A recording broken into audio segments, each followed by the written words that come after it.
Vianočná štóla u nás na sviatky nemôže chýbať. Táto je mimoriadne dobrá, tvarohová a plnená marcipánom. Tak poďme na to. V miske zmiešajte mandľovú múku s práškovým cukrom, pridajte vodu, amaretto, med a pripravte hladký marcipán.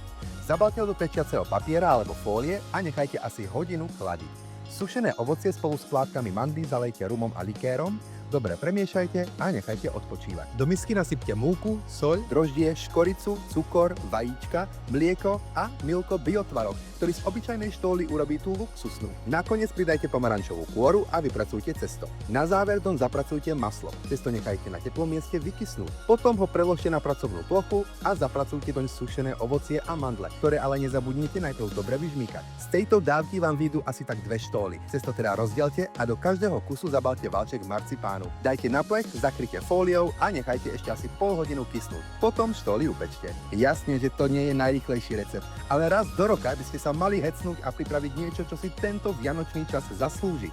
Verte mi, nebudete ľutovať. Majte sa.